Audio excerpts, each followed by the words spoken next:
Hi again, and welcome back to Roots. Thanks for joining us. We're on week 3 of our time together, and just want to recap. We've been looking at John's Gospel as trying to get to know Jesus better, and we've looked at the prologue, which is about Jesus coming among us, Jesus being God, the Word made flesh, and coming among us.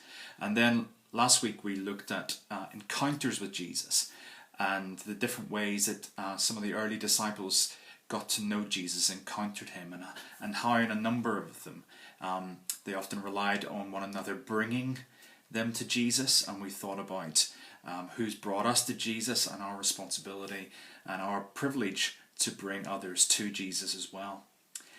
This week we're moving on to the chapter 2 and certainly the first part of chapter 2. And in my role as a minister, I'm often asked to conduct funerals, and it's a real privilege and it's an incredible responsibility to do that for people that I know, people I don't know so well, or sometimes people I don't know really at all. And in preparation for the funeral, I would meet with the family and we'd discuss the different things to organise and different things that would be part of the service.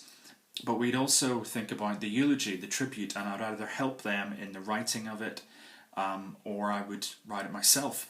And when I'm explaining what these tributes or eulogies are like, they're not necessarily like this is your life, facts and figures of a person's life, starting with the birth date and every year following on from that. You may remember in the 1980s there was that TV programme called This Is Your Life, with a guy called Eamon Andrews in a big red book, and he would surprise a celebrity and they'd bring him on stage and they'd go through their life story. Actually what I had described to families is, instead of that, when we're doing a tribute or a eulogy, I like to get them to think of things like snapshots of the person and snapshots of their life that capture who the person is, not just the facts of their life, the hard and fast dates and events, but actually what are these snapshots which just capture the essence of that person. And I know whenever it hits the mark, whenever I share that or read it out at a funeral, because you see these looks of recognition in the listeners. Yeah, that captures who that person is. So I have a little activity for you, which again you can do or not do, it's entirely up to you. But what I'd like you to do is to think of or put together 7 significant things that capture who you are. It could be photographs, it could be stories, it could be events or articles or items that just capture something of who you are. Not necessarily significant life events. I'm not talking about facts and figures, but images which, if taken together, give a really rounded picture of who you are, what's important to you, your character, essentially what you're about. So if you want to go and do that, you can pause now and you can do that. And I'd love to hear some of them. For example, my 7, and this is just arbitrary, they're not kind of, I'm sure there'll be others, are a Bible, a guitar, TV, rugby, a fire pit, and a nice meal, and a picture of my family. And all those just capture what's important to me and what I find interesting, exciting, what reveals a bit of a picture about me. And so maybe you can do the same and see how you get on with that. So we're talking about snapshots of a person's life that captures who they are. And so that idea of capturing snapshots is very similar to what John does throughout his whole gospel. He isn't trying to tell an entire life story of Jesus in the sense of a chronological series of events. In comparison to the other gospels, his book is much more thematic.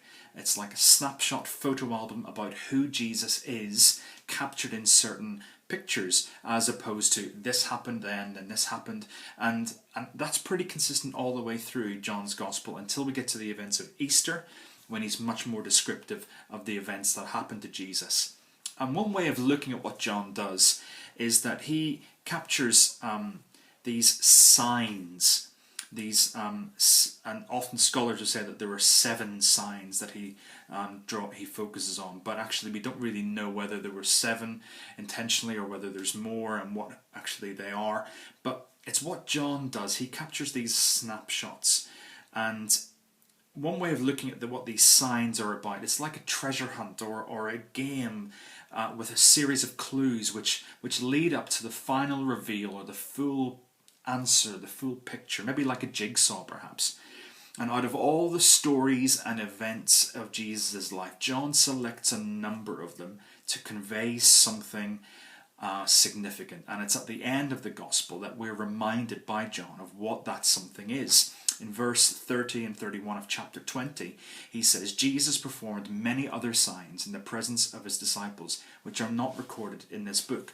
But these are written that you may believe that Jesus is the Messiah, the Son of God, and that by believing you may have life in his name. These are signs.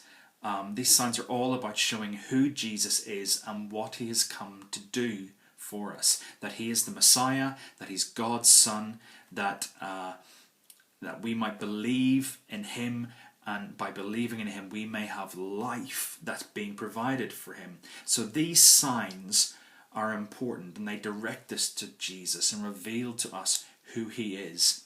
And so just before we go on to the video of today's passage, just remember those significant questions that we ask, and we'll put them on the screen as well. But the main thing is when we read and watch this, what are the main things about Jesus that you're learning, discovering? Are the things that are new to you, that raise questions for you? What are those things about Jesus you discover in this passage, especially with John giving these signs for a reason?